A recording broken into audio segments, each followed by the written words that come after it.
Hello students, transition metal या in short D and F block को start करते हैं। और डी एंड एफ ब्लॉक में अगेन मैं यहाँ पे बोलूँगा कि बहुत ज़्यादा इंपॉर्टेंट है कि आप कैसे माइंड मैप प्रिपेयर कर रहे हैं। तो यहाँ पर हम क्या करेंगे, जैसे ज़्यादातर इनऑर्गेनिक में एक चीज़ हमने देखी है, बहुत सारे क्वेश्चन और एक आंसर। तो अब हम रिवर्स चलेंगे, हम एक आंसर सिलेक्ट करेंगे और उससे रिलेटेड सारी चीज़ों को कनेक्ट करेंगे। So let's begin. तो ट्रांजिशन मेटल किसे बोलते हैं? ट्रांजिशन मेटल बाय डेफिनेशन अगर बात की जाए, जिसके पास पार्शियली फिल्ड डी ऑर्बिटल है, ठीक है। तो अगर किसी के पास पार्शियली फिल्ड डी ऑर्बिटल है तो उसको हम ट्रांजिशन मेटल कहते हैं। लेकिन वो पार्शियली फिल्ड ऑर्बिटल कहीं भी हो सकता है, ग्राउंड स्टेट में हो या किसी एनी ऑक्सीडेशन स्टेट। तो किसी भी ऑक्सीडेशन स्टेट में या ग्राउंड स्टेट में अगर पार्शियली फिल्ड है तो वो ट्रांजिशन मेटल है। फिर उसके बाद यहां पर आता है कि कौन by this definition transition metal नहीं है। तो obviously zinc, cadmium, mercury are not transition metals, ये ट्रांजिशन मेटल्स नहीं है।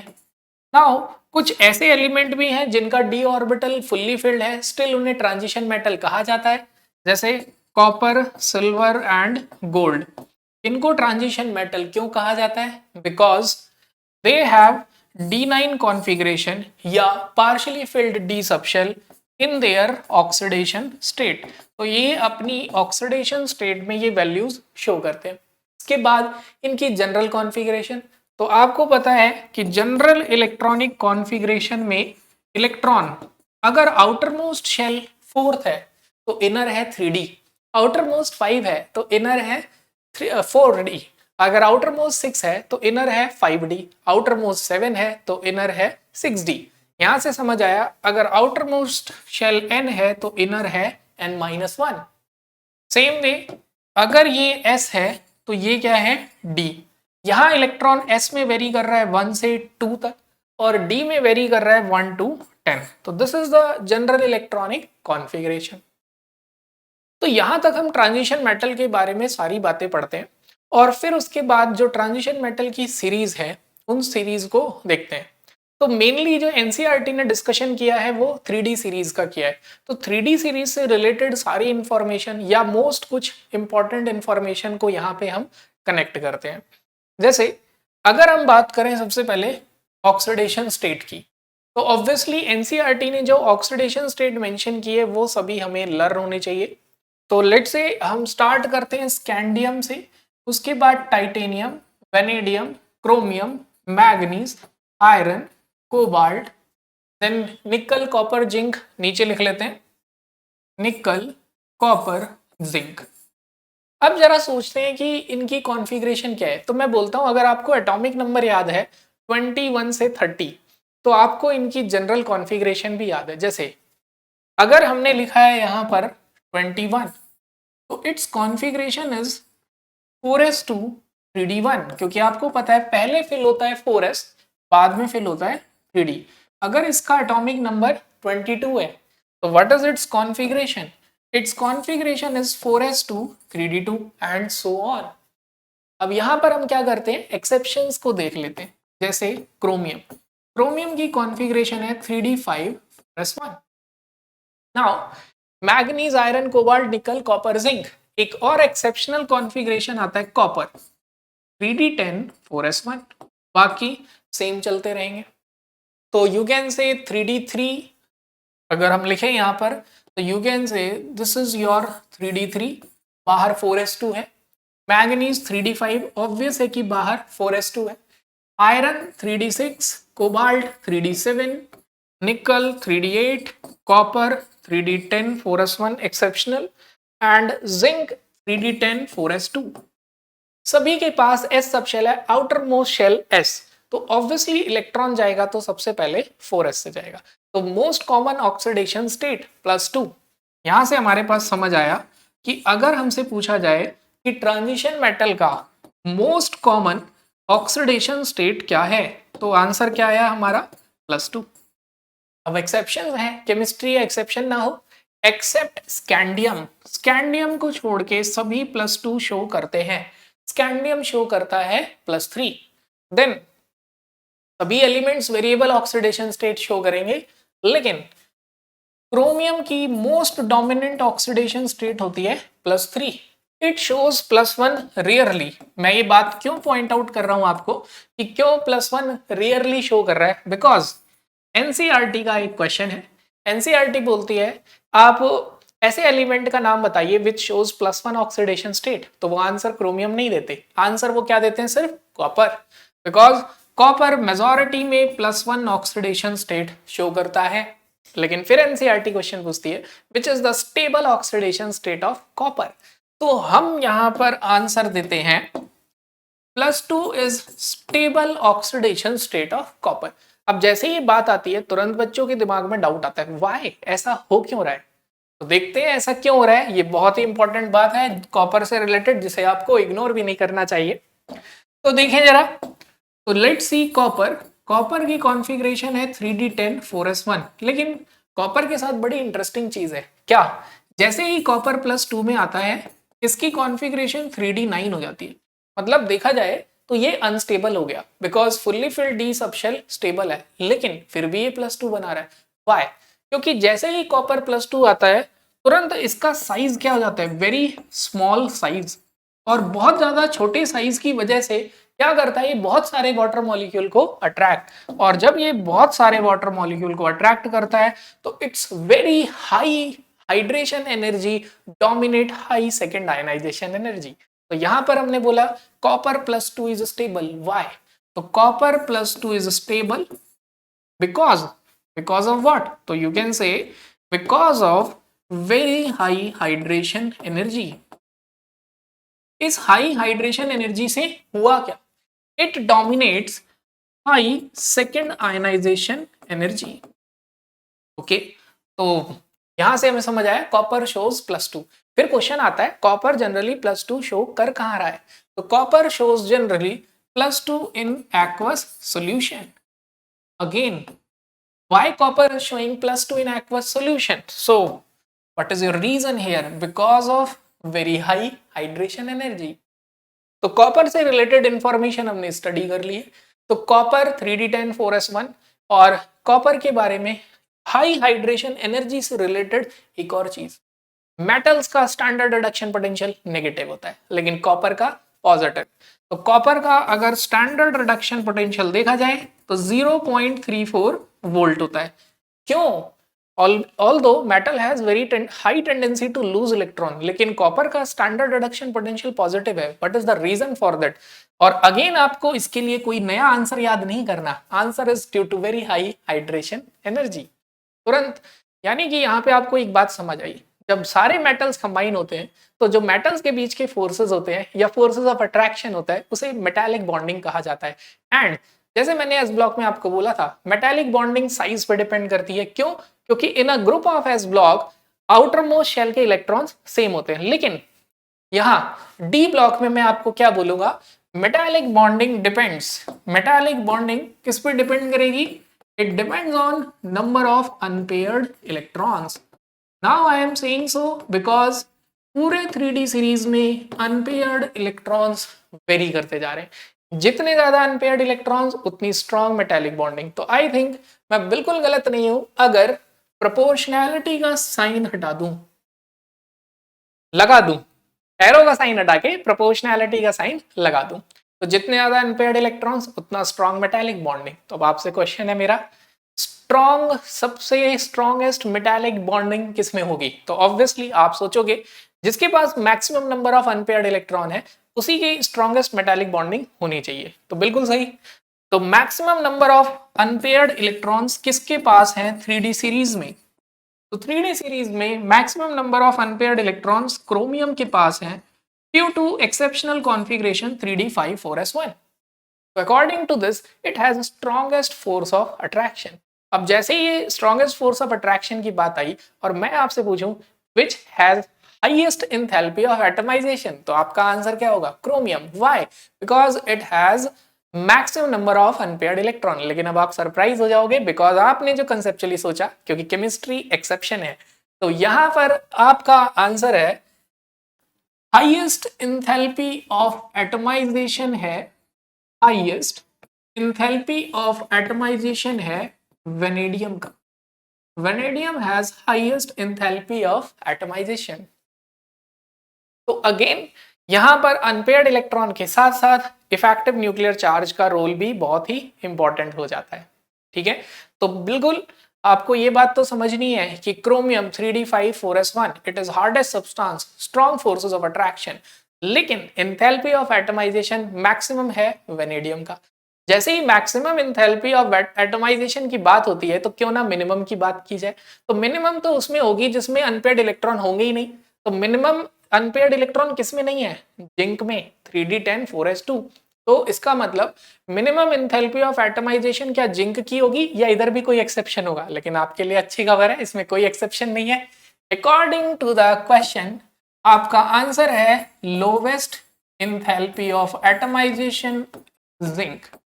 अब अगर आपसे कोई पूछ रहा है why zinc has lowest enthalpy of atomization, तो आपने बोला का मेरे पास सिंपल सा रीजन है, because zinc is extra stable due to fully filled D subshell, so it has extra stable D10 configuration. As a result, sharing of electron is not permitted by zinc, क्योंकि उसे डर है कि उसने किसी से इलेक्ट्रॉन शेयर किया तो वो इलेक्ट्रॉन लूज हो जाएगा। तो यहां पे तुरंत ही हमने बोला कि lowest enthalpy of atomization zinc का है because of extra stable D10 configuration. अगर आपको मेरा नंबर ऑफ वर्ड्स पर मिनट या मेरी स्पीड तेज लग रही हो तो स्पीड स्लो करके YouTube पे आप मेरा वीडियो देख सकते हैं, बिकॉज मेरा पर्पस है टू द पॉइंट सीधे बातें कनेक्ट करके बोली जाए ताकि आपके दिमाग में सेट हो जाए। और ये बिल्कुल लास्ट टाइम है, यहाँ पे बार बार बातों को दोहरा के पढ़ाने का फायदा नहीं है, बिकॉज ये हम अपने रेगुलर लेक्चर्स में करेंगे। तो because of extra stable D10 configuration, now अब एक्स्ट्रा स्टेबल D10 कॉन्फ़िगरेशन की वजह से हुआ क्या? तो again chemistry is a collection of tough word, means weaker metallic bonding बोल सकते हो। ऑब्जेक्टिव में तो कुछ भी ऑप्शन आ सकता है, तो जितने भी ऑप्शंस आ सकते हैं या जितने भी सिनोनिम्स या पर्यायवाची शब्द हैं वो सारे प्रोबेबल आपको याद होने चाहिए। तो वीकर मेटालिक बॉन्डिंग और inter-atomic forces of attraction, or you can say lowest enthalpy of atomization. That's why zinc has lowest enthalpy of atomization. That's why it is soft. That's why it has low boiling point and melting point.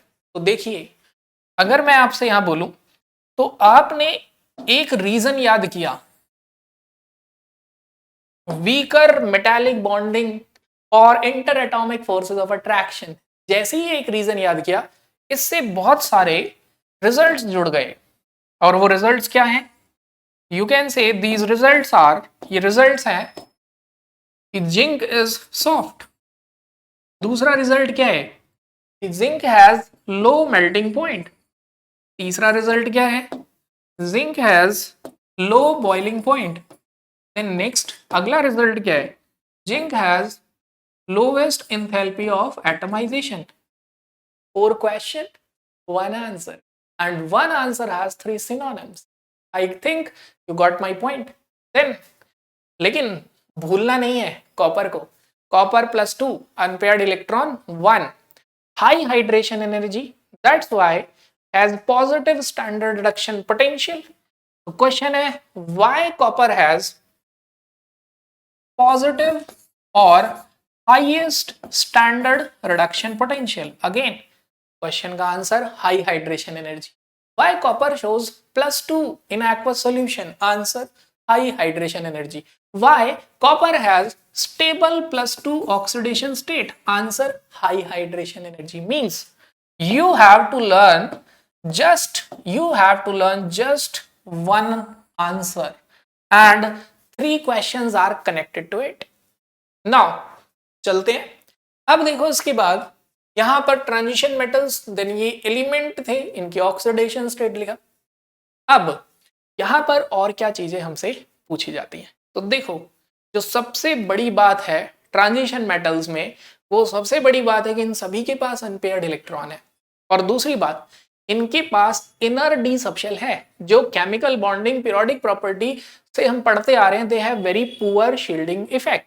तो due to this poor shielding क्या होता है, let's observe. तो अब यहाँ पे एक trend बनाने वाले हैं, किसका, रेडियस का। इनका रेडियस का ट्रेंड बहुत इरेगुलर है। अब वो इरेगुलर ट्रेंड क्या है उसको देखना चाहिए। तो इसकी एफ ब्लॉक की बात तो बाद में करेंगे, पहले इसमें इरेगुलर ट्रेंड देखा जाए। बहुत ही सिंपल सी बात है। आप अपनी कहानी जैसे ही स्कैंडियम से शुरू करते हो, vanadium, chromium, manganese, iron, cobalt, तो ऐसा करते हैं निकल, कॉपर, जिंक, अलग से लिख लेते हैं, निकल, कॉपर, जिंक। तो इनिशियल क्योंकि configuration D1, D2 and D3 होता है, तो you can say initial effective nuclear charge ज्यादा होता है as compare to shielding effect. क्योंकि नेट फोर्स ऑफ अट्रैक्शन ज्यादा है, तो डेफिनेटली पहले साइज क्या होगा, डिक्रीज। लेकिन जैसे ही हम क्रोमियम और मैग्नीज पे आते हैं, तुरंत इसकी कॉन्फ़िगरेशन 3D5, 3D5 या 3D6 हो जाती है। तो यहां पर यू कैन से इफेक्टिव न्यूक्लियर चार्ज और शील्डिंग इफेक्ट बराबर हो जाते हैं। इफेक्टिव न्यूक्लियर चार्ज और शील्डिंग इफेक्ट अपने रेगुलर लेक्चर से सीखे। अभी तो मैं इतना बता सकता हूं, न्यूक्लियस खींच रहा है इलेक्ट्रॉन को, दैट इज न्यूक्लियर चार्ज, और जो बीच वाले इलेक्ट्रॉन है वो बाहर के इलेक्ट्रॉन को, आउटर मोस्ट शेल वाले इलेक्ट्रॉन को रिपेल कर रहे हैं, विच इज शील्डिंग। अब जो नेट फोर्स से खींच पा रहा है न्यूक्लियस इलेक्ट्रॉन को, this is effective nuclear charge. तो अब जैसे ही आयरन के आगे जाते हैं, configuration 3D7, 3D8, 3D10 and 3D10, inner shell में डी के इलेक्ट्रॉन्स इतने ज्यादा आ गए कि इट्स शील्डिंग बिकम्स स्ट्रॉन्गर और इफेक्टिव न्यूक्लियर चार्ज वीकर। तो इसकी वजह से क्या होगा, अब शील्डिंग यानी रिपल्शन बढ़ रही है, मतलब 4s को 3D बहुत तेजी से पुश कर रहा है बाहर की तरफ। जब बाहर की तरफ पुश करेगा तो क्या होगा, एक्सपेंशन, तो साइज विल इंक्रीज। बस आपको ये ट्रेंड साइज का याद रखना है।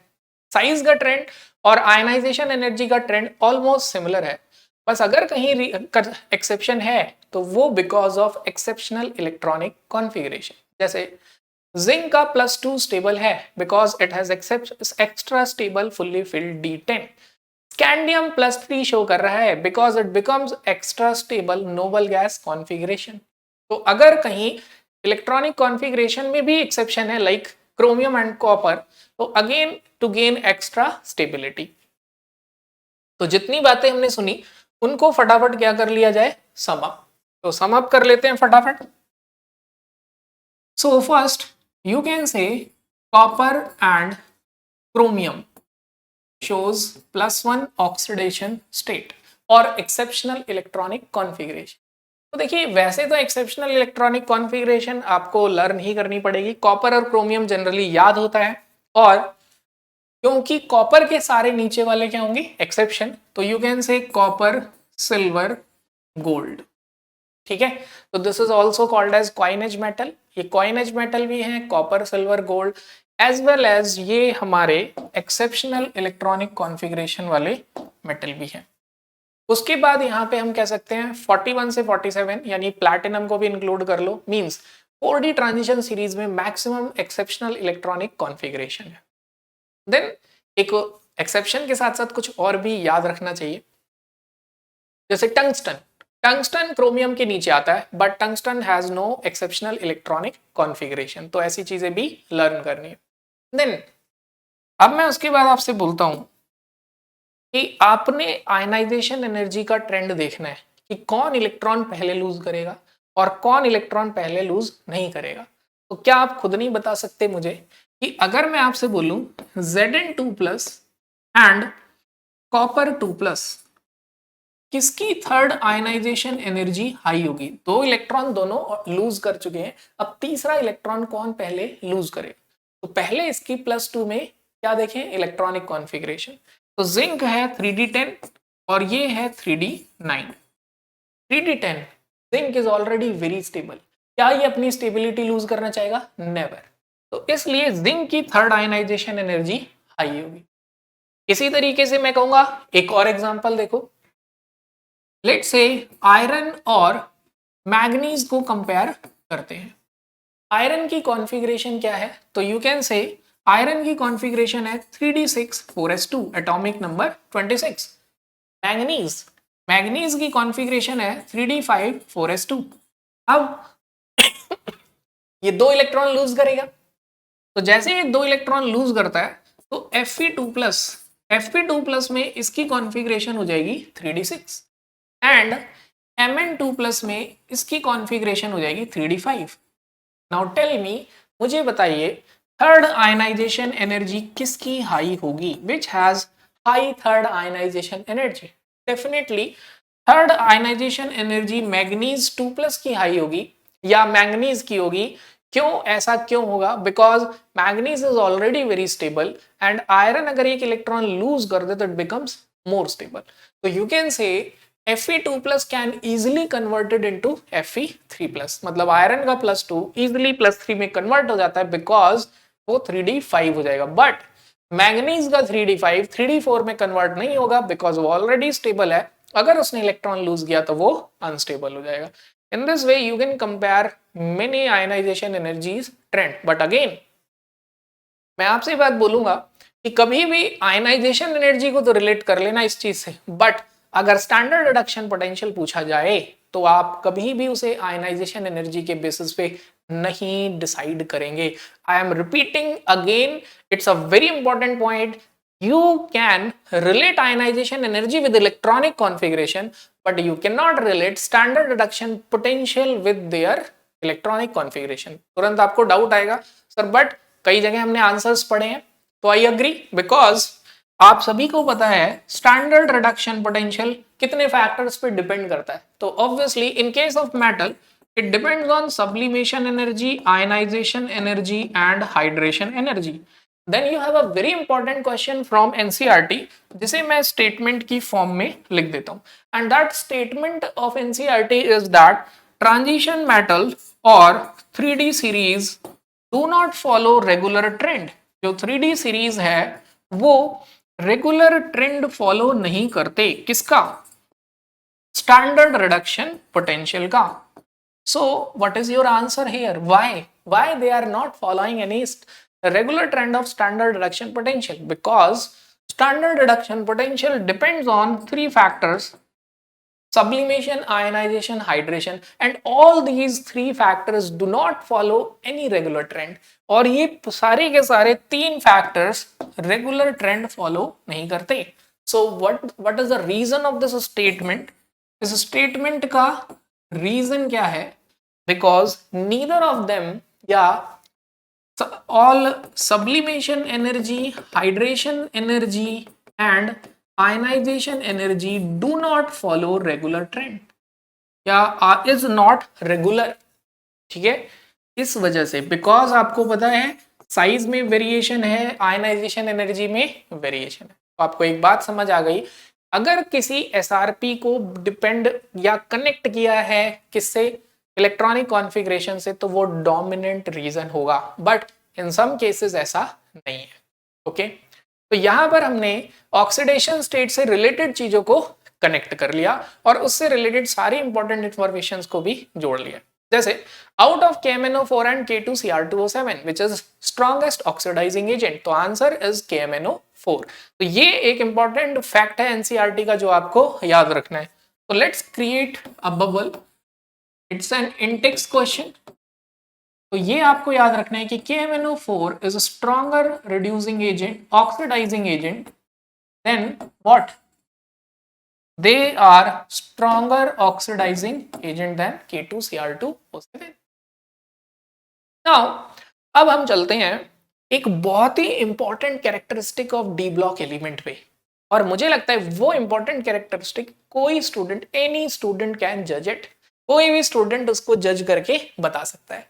तो जो वो बहुत ही इंपॉर्टेंट इंफॉर्मेशन है वो क्या है, ऑब्जर्व देयर इलेक्ट्रॉनिक कॉन्फ़िगरेशन। आप इनकी इलेक्ट्रॉनिक कॉन्फ़िगरेशन को ऑब्जर्व करिए, तो आप देखेंगे D1 से D10 तक सिर्फ जिंक एक ऐसा एलिमेंट है जिसके पास अनपेयर्ड इलेक्ट्रॉन नहीं है, बाकी सभी एलिमेंट के पास अनपेयर्ड इलेक्ट्रॉन है। मींस ये एक स्पेशल फीचर है ट्रांजिशन मेटल का कि they have large number of unpaired electron. और मैं आपको बोलूंगा इस पॉइंट को बिल्कुल कभी इग्नोर नहीं करना, बिकॉज ये large number of unpaired electron बहुत सारे क्वेश्चन से जाके जुड़ता है, या मैं बोलूंगा it is the foundation basis, या शुद्ध हिंदी में कहें तो मेरे माइंड मैप का आधार है। तो let's connect it and should be F block पे भी आएंगे। तो अब हम अपने माइंड मैप को जोड़ेंगे किससे, ionise large number of unpaired electron सी।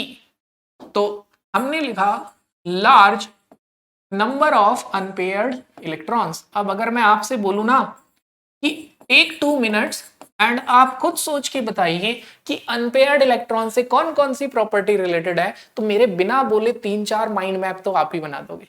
जैसे I know and I can hear, माना कि मैं आपको YouTube के थ्रू पढ़ा रहा हूं, बट आपकी अंतरात्मा की आवाज को मैं सुन चुका हूं और मुझे पता है मोस्ट ऑफ द स्टूडेंट ने आंसर दे दिया है कि जब large number of unpaired electron होते हैं तो जो एक इंपॉर्टेंट कैरेक्टरिस्टिक होता है वो होता है paramagnetism. Paramagnetism attract strongly attracted in magnetic field. ये बिहेवियर अनपेयर्ड इलेक्ट्रॉन पे डिपेंड करता है। फिर कुछ स्टूडेंट ने ये भी बोला मन में, जो मैंने सुना, कि अनपेयर्ड इलेक्ट्रॉन्स अगर होंगे लार्ज नंबर तो उसकी वजह से इट कैन शो कलर। तो मैं बोलूंगा yes, this is one of the reason, ये एक रीजन है कलर शो करने का। बस थोड़ा सा एक और चेंज आ जाता है, कोऑर्डिनेशन कंपाउंड में हम CFT पढ़ते हैं, डी ऑर्बिटल में एनर्जी स्प्लिट हो जाता है। तो you can add one more reason here for colour along with that कि अनपेयर्ड इलेक्ट्रॉन है। एक और रीजन है जो इसके साथ कनेक्ट होता है, दैट इज डी ट्रांजिशन, कि डी ऑर्बिटल्स में इलेक्ट्रॉन ट्रांजिशन शो करता है। नाउ अनपेयर्ड इलेक्ट्रॉन होने से और क्या होता है, तो अभी थोड़ी देर पहले हमने पढ़ा metallic bonding is directly proportional to number of unpaired electrons. तो तुम्हारे दिमाग में तुरंत ये भी स्ट्राइक कर गया कि unpaired electrons depend over metallic bonding. Now can you tell me how many questions or properties are dependent over metallic bonding? Yes, you can easily connect it with many branches. तो what are your answers? Metallic bonding अगर पे क्या क्या चीज depend करता है, तो you can say sir melting point, sir boiling point, sir enthalpy of atomization, sir hardness and sir volatility। कई बार थोड़ा सा परेशान करने के लिए आपसे पूछ लिया जाता है कि which are volatile compounds। Basically it's an indirect way of asking which elements in D block element have least or generally lower melting point and boiling point। So what are your answers? Zinc, cadmium, mercury। ठीक है, तो zinc, cadmium, mercury last के element है। Mercury is even liquid at room temperature. तो सी you have now lots of question with one answer, metallic bonding। now hardest metal and high enthalpy of atomization, highest density, ये सारे आपको पता होने चाहिए data. Obviously tungsten highest melting point. Then उसके बाद hardest किसमें पूछेंगे, maximum number of unpaired electron. तो अगेन वो हार्डेस्ट सब्सटेंस हमारा क्या होगा, तो you can say just chromium, rhodium और टंगस्टन ही यहाँ पे आया। फिर अब यहाँ पे 3D सीरीज से रिलेटेड और क्या चीज होती है, अब मैं फिर सोचूंगा अनपेयर्ड इलेक्ट्रॉन से और क्या क्या चीजें जुड़ती है। Unpaired electron is also responsible for variable oxidation state. Transition metal जो बहुत सारी ऑक्सीडेशन स्टेट शो कर सकते हैं डिफरेंट, वो अनपेयर्ड इलेक्ट्रॉन की वजह से ही होता है। मैं अपनी इस बात को सपोर्ट करने के लिए एग्जांपल देता हूं। जैसे ही 3D5 4s2 मैंगनीज के बाद पेयरिंग स्टार्ट हो जाती है, वेरिएबल ऑक्सीडेशन स्टेट की टेंडेंसी डिक्रीज हो जाती है। मैंगनीज +7 शो करता है, लेकिन आयरन 3D6 अनपेयर्ड इलेक्ट्रॉन 4 ही रहते हैं। माना कि आयरन के नीचे वाला जो भाई होता है उसका ऑस्मियम और रुदिनियम वो +8 शो करते हैं, बट आयरन की सांस 6 तक खत्म। देन उसके बाद मैं आपसे बोलूंगा आयरन मैक्सिमम +6 लेकिन stable oxidation state +2 and +3 show करता है। तो हमने बोला कि जस्ट आयरन के बाद nickel, copper, zinc unpaired electron कम, variable oxidation state tendency show करने की टेंडेंसी कम। तो you can say variable oxidation state क्यों शो कर रहा है, because it has large number of unpaired electron. But along with that एक और रीजन है कि why transition metal shows variable oxidation state. क्यों, क्या रीजन है उसका, बिकॉज एनर्जी डिफरेंस, क्योंकि 3d और 4s या उसके नीचे जाएं तो यू कैन से 5s और 4d या उससे और नीचे जाएं तो यू कैन से 6d और यू कैन से 6 से पहले 6d बोला है तो मुझे 7s बोलना पड़ेगा, या यू कैन से 6s एंड 5d. इनके बीच में एनर्जी डिफरेंस लेस है. ऑब्जेक्टिव में तो एक वन लाइनर याद होना चाहिए, तो यू कैन से less energy difference between ns and n-1 d subshell. That's why it can show variable oxidation state. Now, why transition metals are colored? Unpaired electron, dd transition. Why transition metals show variable oxidation state? Unpaired electron and less energy difference between n-1 d and ns subshell. Why transition metal have high melting point, strong metallic bonding? Why transition metal have strong metallic bonding? Why X is harder than Y? Because of large number of unpaired electrons. Then variable oxidation state is also a key point for many questions. It is also a key point for many questions. Like variable oxidation state decides, variable oxidation state ये decide करता है कि whether a transition metal can act as a catalyst और not. तो why transition metal act as a catalyst, reason number 1, तो both ways. Why transition metal act as a catalyst, because it can show variable oxidation state. Plus आप और भी reason बोल सकते हो, another reason because of small size. Then another reason because of large surface area. अगर size छोटा है तो सरफेस एरिया लार्ज है. तो you can say transition metal can act as a catalyst. अगर ट्रांजिशन मेटल कैटलिस्ट की तरह act कर रहे हैं तो इट हैज 3 रीजंस. उसके कितने रीजन है, 3 रीजन है. नाउ अब ट्रांजिशन मेटल के अंदर एक बहुत अच्छी बात है, दे कैन फॉर्म कॉम्प्लेक्सेस. ये कॉम्प्लेक्स बनाते हैं, कोऑर्डिनेशन कंपाउंड में सारे ट्रांजिशन मेटल मिलते हैं. Why they can form complexes, तो ये कॉम्प्लेक्सेस इसलिए बनाते हैं because they have partially filled D subshell because of its definition. तो अगेन इस माइंड मैप में वो चीज तो कनेक्ट नहीं हो पा रही है, तो उसको अलग से लिख देते हैं कि transition metals act as a form complexes. Transition metal complexes form कर रहे हैं. What are the reason, reason for this is partially filled D subshell. So its reason is partially filled d subshell. Now, आगे transition metal can form alloys also. Transition metals alloy भी बना सकते हैं. अब alloy 2 तरह के होते हैं, जिसमें एक एटम दूसरे एटम की जगह पे बैठ जाए. एक तो ऐसा alloy बनेगा, एक ऐसा alloy बनेगा कि एक एटम ऑलरेडी सेट है, उसके बीच में जो खाली जगह है उसमें जाके दूसरा एटम बन जाए.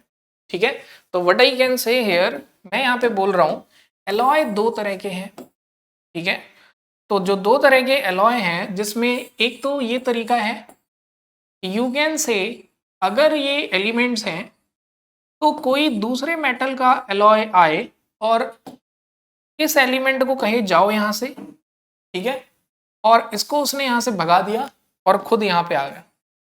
ठीक है, अगर इसने सिर्फ किसको भगाया है, एक को, बाकी तो मिट गए हैं. ओके, एक तो ये तरीका है.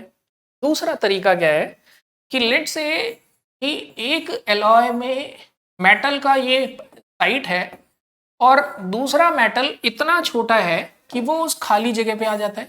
तो एक एलॉय ये है, तो जिसमें एक एटम को हटा के दूसरा एटम आ जाता है, उसको बोलते हैं सब्स्टिट्यूशनल, एंड इसको बोलेंगे इंटरस्टिशियल.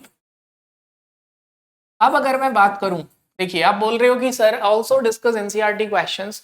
एक्चुअली मैं जितनी स्टेटमेंट बोल रहा हूं हर स्टेटमेंट पे एनसीईआरटी क्वेश्चन है. जैसे इंटरस्टिशियल कंपाउंड्स, इंटरस्टिशियल कंपाउंड्स पे बेस्ड एग्जाम्पलर में बहुत बार रिपीटिशन है. ये इंटरस्टिशियल कंपाउंड्स क्या होते हैं, तो you can say they becomes hard transition metals बीच में आने की वजह से वो क्या हो जाते हैं, हार्ड हो जाते हैं।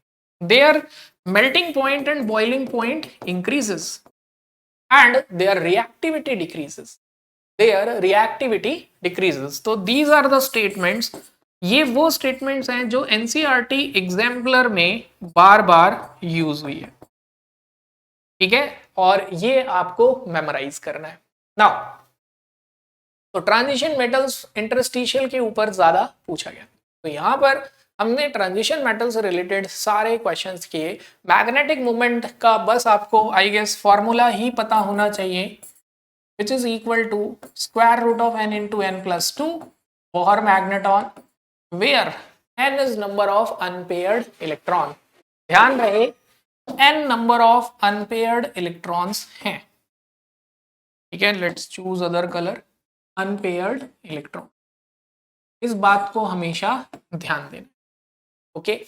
यहां जब ऐसा कोई क्वेश्चन आता है तो स्टूडेंट सिर्फ एक ही क्वेश्चन में गलती करता है, वो क्वेश्चन क्या है, देखो लेट से आपसे पूछा जाए FeCO5, ठीक है, लेट से FeCO5, या और कॉमन एग्जांपल ले लेते हैं, लेट से वीकेंड से NiCO4। NiCO4 का मैग्नेटिक मोमेंट निकालो। अगर आप कोऑर्डिनेशन कंपाउंड भूल चुके हो तब तो आप मिस्टेक यही करोगे कि 3D8 4s2, तो आपको समझ आएगा 3D8 मीन्स आप फटाफट क्या करेंगे, इलेक्ट्रॉन्स फिल करेंगे 1 2 3 4 5 6 7 8 और अनपेयर्ड इलेक्ट्रॉन 2, तो आप तुरंत इसे फॉर्मूले में रखेंगे square root of 2 into 2 plus 2, और इस n प्लस 2 था, सॉरी, हाँ, तो n की वैल्यू 2। अब इसको सॉल्व करके पाप नहीं करना, ठीक है, बिकॉज इसका सोल्यूशन करने का तुमने पाप किया तो you can waste your few seconds, because जो अनपेयर्ड इलेक्ट्रॉन होता है वही उसका आंसर होता है मैग्नेटिक मोमेंट का। अनपेयर्ड इलेक्ट्रॉन 1 है तो 1.78 is your magnetic moment, unpaired electron 2 है तो 2.8 या 9 is your magnetic moment, unpaired electron 3 है तो 3 point something is your magnetic moment. तो कैलकुलेशन करके टाइम वेस्ट करने की जरूरत नहीं है, एंड वाइस वर्सा। अगर आपको क्वेश्चन में बोला है magnetic moment of a compound is 5 point something, तो तुरंत आपके दिमाग में आना चाहिए कि इट हैज 5 अनपेयर्ड इलेक्ट्रॉन, उसको क्वाड्रेटिक बना के सॉल्व करके टाइम वेस्ट ना करें। नाउ बट यहां ये आंसर गलत है, व्हाई, बिकॉज यहां पर आपका जो पॉइंट ऑफ मिस्टेक है या जो गलती आपने की होगी, आपने एक फैक्ट इग्नोर किया कि CO is also a strong field ligand, therefore it will pair up electron. As a result, number of unpaired electron is 0 and magnetic moment of NiCO4 is 0. So don't ignore this fact or concept. I guess ये वाली गलती इस lecture को देखने के बाद पूरे exam mains और नीट में करनी ही नहीं है, ठीक है। नाउ अब कंसेप्चुअल क्वेश्चंस हो गया, तो दो महान important organic compounds transition metal के प्रिपेयर करते हैं, और अगर मैं बोलूं तो Mains as well as NEET दोनों में प्रिपरेशन ऑफ K2Cr27 और KMnO4 आया, बट कैसे आया है देखो। फर्स्ट ऑफ ऑल ये क्वेश्चन कुछ इस तरीके से आया है, एक कंपाउंड है A, a compound A is heated with sodium carbonate in presence of air to form a yellow colored compound B. Then this yellow colored compound B is acidified to get a orange colored compound. So this is a question जो means NCERT exemplar, NCERT as well as end में है, ठीक है। तो यहां से question क्या था, a compound A is heated with sodium carbonate in presence of air, air means oxygen, to form a yellow colored substance B. Then this compound is acidified, means treated with dilute H2SO4 to form a orange colored substance C. Identify A, B and C. So let's identify. So A is ferrochrome, FeO.Cr2O3, this is your A.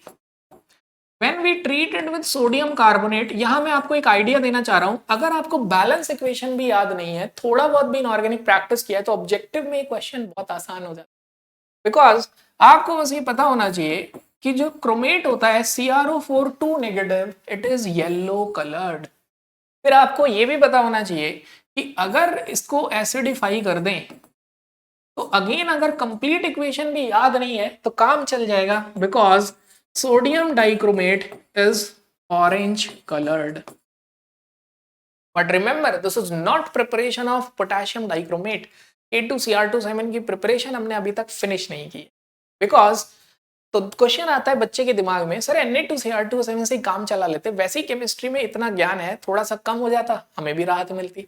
हमने भी यही सोचा, लेकिन प्रकृति ने ऐसा नहीं सोचा। सोडियम डाइक्रोमेट के साथ एक प्रॉब्लम है, sodium dichromate is moisture absorbing, मतलब ये वाटर एब्जॉर्ब कर लेता है, जिसकी वजह से आप सभी ने देखा होगा जब भी क्वालिटेटिव या क्वांटिटेटिव एनालिसिस करेंगे तो क्योंकि कुछ वाटर आ जाएगा तो कैलकुलेशन सही नहीं आएगी। दैट्स वाई बच्चों, दुख के साथ तुम्हें बताना पड़ता है कि हम एक स्टेप आगे जाएंगे, और उस स्टेप में पोटेशियम डाइक्रोमेट KCl से रिएक्ट किया and it form K2Cr2O7, your favourite orange coloured compound which is very very very strong oxidizing agent after KMnO4।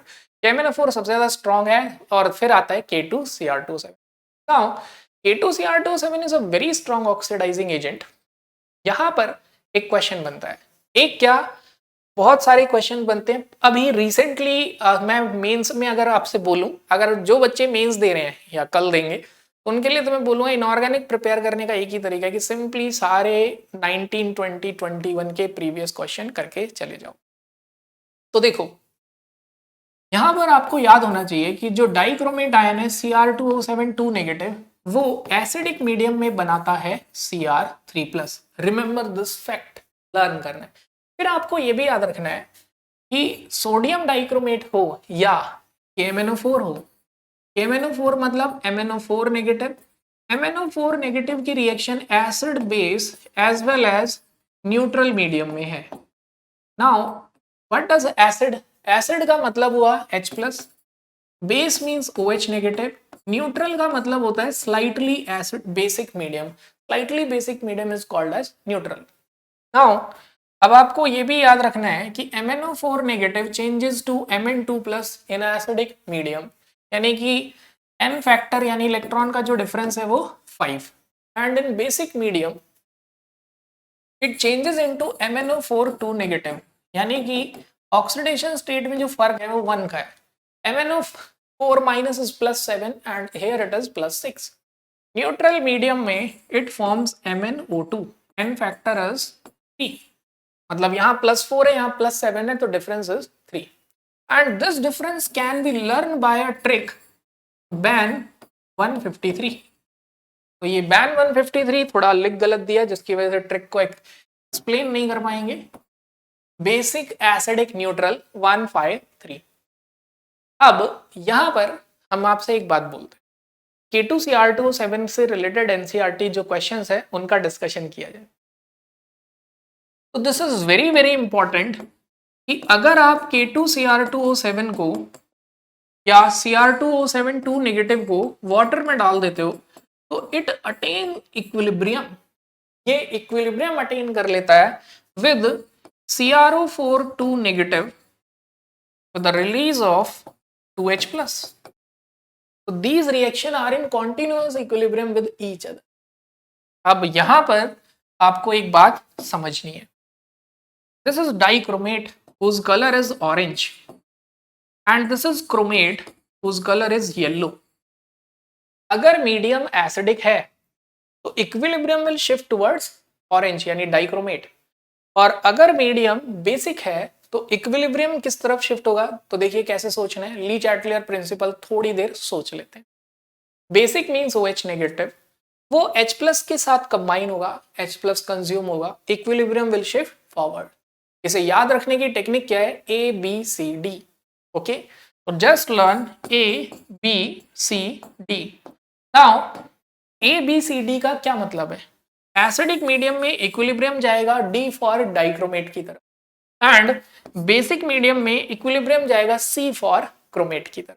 ठीक है, एंड मैंने तो ऐसे याद रखा है जिंदगी में कुछ भी अगर आगे बढ़ना है तो उसके लिए हमेशा प्रैक्टिस करना है, करते रहो, सोचो मत, डू और डाई।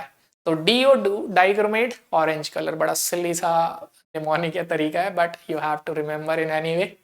नाउ अब आप डाइक्रोमेट के बारे में सारी बातें पढ़ चुके हैं जो एग्जाम पॉइंट ऑफ व्यू से। अगेन जो मैं बोल रहा हूं वो थ्योरी थी इसमें, जैसे K2Cr27 का प्रिपरेशन। अब आते हैं KMnO4 पे। KMnO4 भी एग्जैक्टली इसी तरीके से आता है। A compound A when heated in air in presence of basic medium it form a compound B, then it is electrolyzed। फिर इस कंपाउंड को इलेक्ट्रोलाइज्ड किया जाता है, it form a purple colour compound C। तो मेरी थ्योरी आपको समझ आई होगी। A is a compound or ore heated to form a green colored substance B which electrolyzed to give a violet color compound C। So now let's learn reaction। तो compound ore is pyrolusite, ore का नाम याद होना चाहिए, pyrolusite। And yes वहां भी ore का नाम लिखना भूल गए हम, फेरोक्रोम और chromite. What is the name of ore? Ferrochrome, ferrochrome और another name is chromite। so this is the ore। now तो हमें ये समझ आता है कि वो ग्रीन हो गया। तो हुआ क्या, ग्रीन कलर किसका होता है? MnO4 2 negative. मैं ऐसे बताता हूं, पर का मतलब 1 होता है और पर का मतलब पर्पल होता है। तो ऐसे याद रख सकते हो, अगर एक पोटेशियम है या एक नेगेटिव चार्ज है तो वो पर मैग्नेट है, जैसे किलोमीटर पर आवर, पर का मतलब 1, और पर से पर्पल, इसका कलर भी याद हो गया। So this is all about preparation of KMnO4 and K2Cr27 and after that एक NCERT exemplar question इसी पे based। वो NCERT exemplar question क्या है? A compound A when small amount of A is treated with conc H2SO4 then it form an explosive compound B, a compound B which is explosive। तो what is your ए? तो अब आप सोचोगे कि जो हमारा कंपाउंड है ए वो क्या है। तो what is your compound A? This is your KMnO4। Conc H2SO4 में उसने एक एक्सप्लोसिव बनाया Mn2O7। ये Mn2O7 को देखते ही मेरे दिमाग में याद आया कि एक NCERT एग्जाम्पलर क्वेश्चन और है, what are amphoteric oxides? Amphoteric oxides क्या है? तो again this is very important. Cr2O3 and vanadium, मतलब एक क्रोमियम का कंपाउंड है और एक वेनेडियम का, Cr2O3 and V2O5 are amphoteric oxides. ये एम्फोटेरिक ऑक्साइड्स हैं। अगेन मैं आपसे बोल रहा हूं कि अगर आप मेरे लेक्चर के बाद एग्जाम्पलर करोगे तो आपको समझ आएगा कि this is exemplar problem, this is exemplar problem. ठीक है, ये एग्जाम्पलर की थ्योरी हम इसमें इंक्लूड करते जा रहे हैं। अब यहाँ पर क्या होता है, थोड़ा सा बच्चा एक और चीज पूछ लेता है, वो ये बोलता है कि सर आप हमें ये बताइए कि हमें ये कैसे पता चलेगा कि 3D सीरीज के एलिमेंट कैसे याद करें। चलो उसको अभी डिस्कस करेंगे। उससे पहले मुझे याद आया NCERT कलर के ऊपर भी डिस्कस करती है, बट कलर के ऊपर अगर मैं बोलूं अनपेयर्ड इलेक्ट्रॉन वाली ट्रिक तो आप इजीली बता दोगे, लेकिन जिनके पास इलेक्ट्रॉन होते ही नहीं है, मतलब D0 कॉन्फ़िगरेशन है, स्टिल वो कलर्ड है, तो वो कंपाउंड कौन है? KMnO4, K2MnO4 तो नहीं, then K2Cr2O7 and K2Cr O4। तो ये वो कंपाउंड्स हैं जिनमें अनपेयर्ड इलेक्ट्रॉन नहीं है बट दे आर कलर्ड।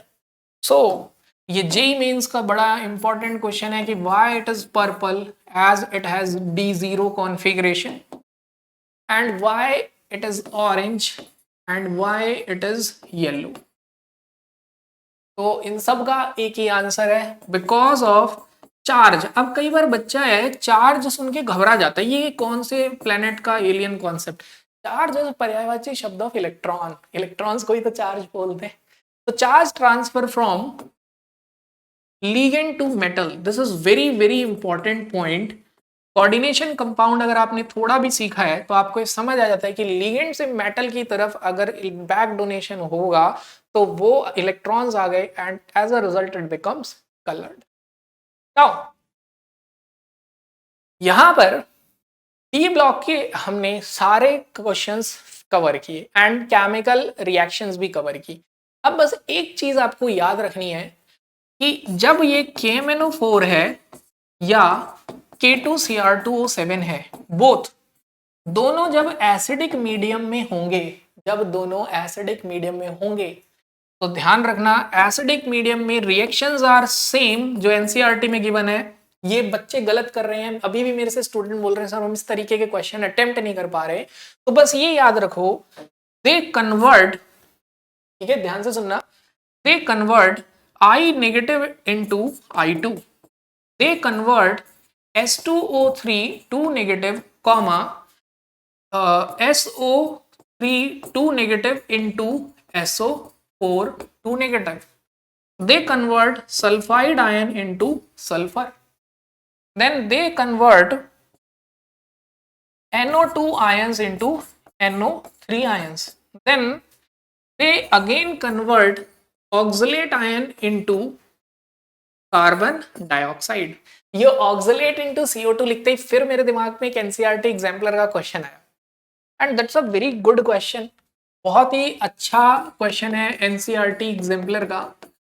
तो एनसीईआरटी एग्जाम्पलर का ये क्वेश्चन है कि when KMnO4 is treated with C2O4 then CO2 form, obviously C2O4 will be converted into CO2 and KMnO4 converted into Mn2+. Why? This reaction is slow initially but with the time it becomes faster because KMnO4 में MnO जो compound बन रहा है MnO2, this is auto catalyst, it act as a auto catalyst। तो ये chemical kinetics से जुड़ता है।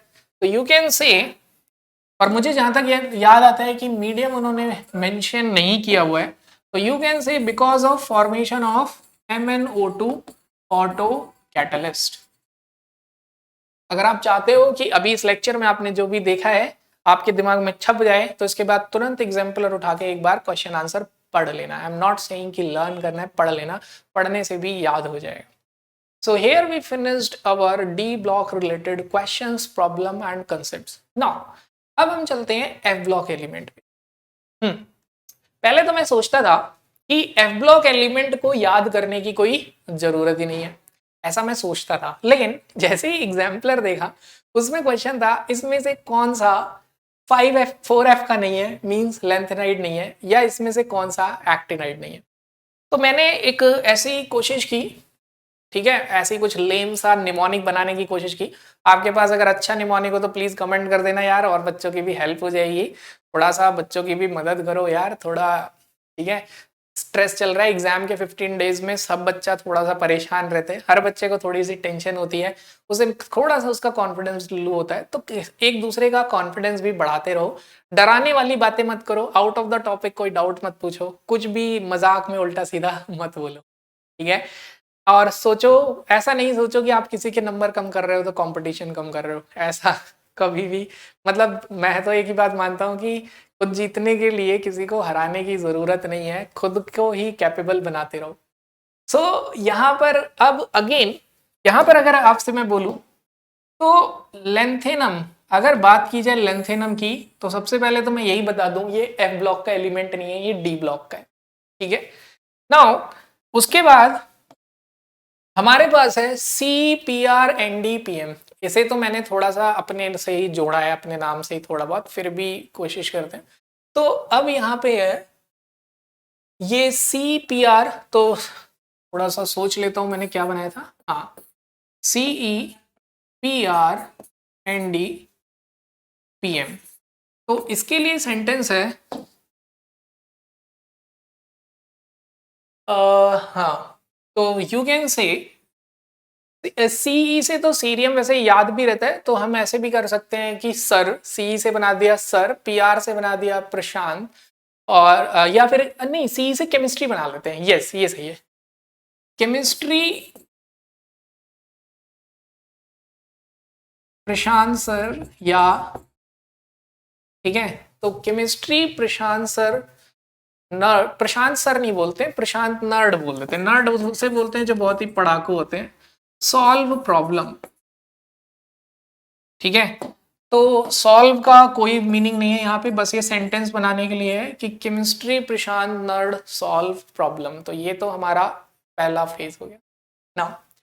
अब उसके बाद SMEUGD TB, SMEUGD TB। तो SMEUGD TB के लिए क्या सेंटेंस सोचा था मैंने, तो यू कैन से सम यूरोगढ़, तो हमने ऐसे बोला है सम, जैसे क्या होता है कुछ स्टेट्स या सिटी के पीछे गढ़ लगे होते हैं, जैसे मेरे को याद नहीं आ रहा है यार, कुछ भी गढ़ लगा लेना तुम, ठीक है, लेकिन हमारे पास क्या है, सम यूरोगढ़, सम यूरोगढ़ टेबल, टीबी मतलब टेबल, तो सम यूरोगढ़ टेबल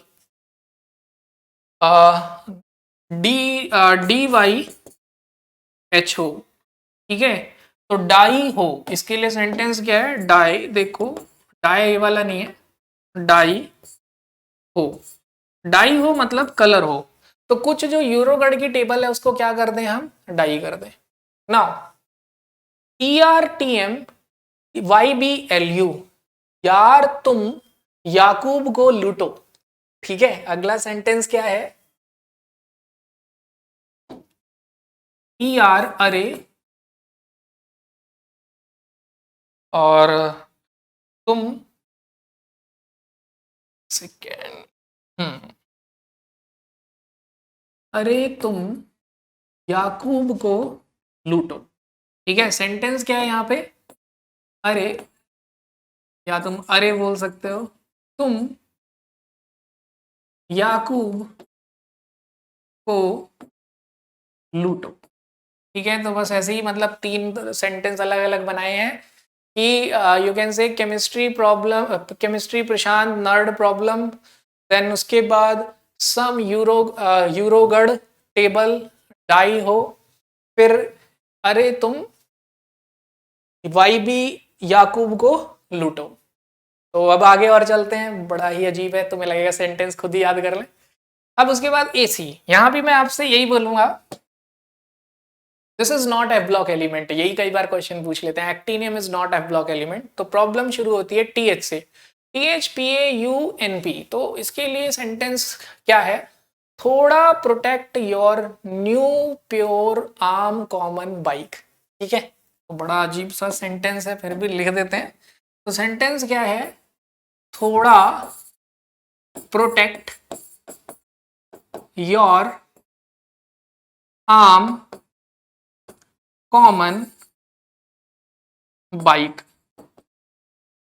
थोड़ा protect your arm common bike, ठीक है।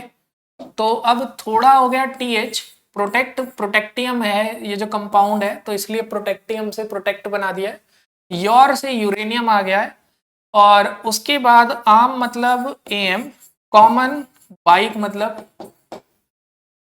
तो थोड़ा प्रोटेक्ट योर, अच्छा NP और PU, तो ये मिस हो गया, थोड़ा प्रोटेक्ट योर, तो NP हो जाएगा न्यू और PU हो जाएगा प्योर। तो बस थोड़ा protect your new pure arm common bike, I repeat again, थोड़ा प्रोटेक्ट योर नई प्योर आर्म भी है, आर्म का इंग्लिश वर्ड भी है, कॉमन बाइक। फिर उसके बाद CFESFR, CFESFR francium, fermium, MdNOLW, MdNOLW lawrencium. तो इसके लिए क्या याद रखा है, कैफे इज की स्पेलिंग ऐसे लिख लो, फेमस, या फार लिख देते हैं, फ्रेंशियम है ना, cafe is far, madam not liar, madam not liar, lawrencium है तो लायर, ठीक है। तो ये मेरे को लिखने में टाइम लगा है और आपको भी टाइम लगेगा, लेकिन 2-3 बार याद कर लोगे तो टाइम नहीं लगेगा। तो मैं एक बार फिर बोल दूं सेंटेंस पहले, ठीक है। तो पहले सेंटेंस है केमिस्ट्री प्रॉब्लम नर्ड प्रशांत पीएम सर या नर्ड पीएम सर सॉल्व। फिर उसके बाद सम यूरोगढ़ टेबल डाई हो। फिर उसके बाद अरे तुम याकूब को लूटो। तो आपको 4-4 के अलग अलग सेंटेंस बनाने पड़ेंगे। यहाँ पे तो एक ही सेंटेंस बन रहा है हमारा, क्या है, थोड़ा protect your new pure arm common bike cafes far madam not liar. तो ये हो गए एफ ब्लॉक एलिमेंट। अब एफ ब्लॉक एलिमेंट से रिलेटेड क्या क्या इंफॉर्मेशन है, तो यहाँ पर एग्जाम्पलर में ने ऑक्सीडाइजिंग एजेंट, रिड्यूसिंग एजेंट की बात की थी और थोड़ा कलर से रिलेटेड। तो देखो एफ ब्लॉक याद होगा तो ये तो पता चल जाएगा कौन सा लेंथेनाइड है और कौन सा एक्टिनाइड है, ये बात पता चल जाएगी। नाउ एग्जाम्पलर ने और क्या पूछा, now exemplar have some questions कि विच कंपाउंड शोज, कौन सा कंपाउंड +7 ऑक्सीडेशन स्टेट शो करेगा। तो it you can say Pu and Np shows +7 oxidation state. तो you can say these are NCERT questions. तो एक तो ये पूछा है कि कौन +7 शो कर रहे हैं, फिर उसके बाद ये पूछा है कौन सा एलिमेंट +4 ऑक्सीडेशन स्टेट शो करता है। जैसे एफ ब्लॉक एलिमेंट है, दे शो कॉमन +3, तो they have +3 common oxidation state, but cerium shows +4। अगर कोई भी एक्सेप्शनल कॉन्फ़िगरेशन शो कर रहा है, कोई भी एलिमेंट अगर एक्सेप्शनल शो कर रहा है, उसका रीजन है कि वो हाफ फिल्ड या फुल्ली फिल्ड, मतलब F0 या F7 या F14 हो रहा होगा, तभी वो 3 से कुछ अलग इलेक्ट्रॉनिक कॉन्फ़िगरेशन शो कर रहा होगा। सीरियम को सुनते ही याद आया कि क्वेश्चन पूछा है कि कौन सा कंपाउंड कलर्ड है। तो आपको याद रखना है सीरियम सल्फेट इज कलर्ड। ये भी एग्जाम्पलर में क्वेश्चन है मल्टीपल चॉइस में, जिसमें एक KMnO4 है तो वो तो वेल नोन है, तो उसमें तो कोई प्रॉब्लम आने वाली नहीं है। तो यू कैन से it this compound is coloured. फिर एक और क्वेश्चन पूछते हैं विच इज द आर्टिफिशियल या manmade compound in D block. तो डी ब्लॉक में पूछा है तो यू कैन से इट इज TC। एक्टिनाइड्स में सारे कंपाउंड्स रेडियो एक्टिव हैं, तो यू कैन से एक्टिनाइड्स में सारे कंपाउंड्स रेडियो एक्टिव हैं। और क्या पूछा जाता है इसमें, फिर उसके बाद यस एग्जाम्पलर में ये भी पूछा है कि आप बताइए कौन सा ऑक्सीडाइजिंग है और कौन सा रिड्यूसिंग है। तो आपको ये भी लर्न करना है। Mn3+ and CO3+ is oxidising agent. तो ये क्वेश्चन बना हुआ है इससे। देन फिर अब ऑब्वियसली अगर ऑक्सीडाइजिंग एजेंट की बात हुई है तो रिड्यूसिंग की भी होनी चाहिए। तो क्रोमियम, तो यू कैन से Ti2+, chromium 3d54s1, Cr2+ is reducing agent. Even we also have a NCERT statement कि D4 कॉन्फ़िगरेशन दोनों की है, इसकी Mn3+ की भी D4 है और Cr2+ की भी D4 है, but Mn3+ is oxidizing but Cr2+ is reducing. What is the reason for this? इसके लिए रीजन क्या है, तो इसका ये रीजन है बिकॉज, अब ये अगेन डेटा बेस्ड है तो आपको याद रखना है, because on losing electron it has half filled T2G3 configuration, क्योंकि इलेक्ट्रॉन लूज करके इसके पास हाफ फिल्ड T2G3 कॉन्फ़िगरेशन आ जाएगी, और अगर ये इलेक्ट्रॉन गेन कर लेगा तो it has half filled D5 configuration. That's why you can say it is oxidizing and it is reducing. Now फिर उसके बाद पूछा जाता है कि कौन सा कंपाउंड +2 ऑक्सीडेशन स्टेट शो करता है। तो आपको याद रखना है यूरोगढ़, यूरोपियम और याकूब, यूरोपियम और याकूब +2 ऑक्सीडेशन स्टेट शो करते हैं। तो again these are data and these are informations. अगर आप NCERT रीड करेंगे तो उसमें ये आपको मिलेगा भी। तो एफ ब्लॉक में रिलेटेड इंफॉर्मेशन यही थी। और एक बड़ा इंपॉर्टेंट क्वेश्चन और है NCERT का, what are misch metal. Misch metals क्या होते हैं, तो you can say misch metals are alloy of lanthanides. Lanthanides का मतलब हुआ कि लेंथेनाइड्स में जितने भी एलिमेंट हैं वो सारे एलिमेंट कोई भी एक ले लो, एनी वन, प्लस जो 95% होगा plus iron, so it is an alloy of 95% of lanthanide and iron. Now what are the uses? इनका use क्या है? So you can say it is used in preparation of bullet cells or lighter flints. Even NCERT exemplar ये भी बोलती है कि lanthanide element का Ln2O3 या लैंथेनाइड ऑक्साइड का यूज क्या है? तो इट इज यूज जो आपके मोबाइल की कैमरा, मोबाइल का जो क्या बोलते हैं स्क्रीन है या टीवी का स्क्रीन है, उसे बनाने के लिए लैंथेनाइड के ऑक्साइड्स यूज होते हैं. तो यू कैन से लैंथेनाइड के ऑक्साइड्स यूज होते हैं इन प्रिपेयरिंग टीवी स्क्रीन. तो ऑब्वियसली आफ्टर दिस लेक्चर आपको ये बात समझ आई होगी कि D and F block obviously they are conceptual at the beginning. अगर आप देखें the first half of this lecture is very conceptual, क्योंकि आपको पता होना चाहिए कि अनपेयर्ड इलेक्ट्रॉन से मेटालिक बॉन्डिंग ये सारी चीजें कैसे रिलेट हो रही हैं. बट जैसे जैसे हम एफ ब्लॉक पे आते हैं तो it becomes very data based and factual. तो कंसेप्चुअल से हम फैक्चुअल हो जाते हैं एफ ब्लॉक में, और यहाँ पे हमें ऑक्सीडेशन स्टेट और उनके यूजेस. मैं आपको अब सजेस्ट करूंगा कि जस्ट एनसीईआरटी ओपन करिए और जो मैट्रिक्स मैच में यूजेस मेंशन है एफ ब्लॉक के उन्हें अभी अटेम्प्ट करिए. So we end our discussion here. Thank you.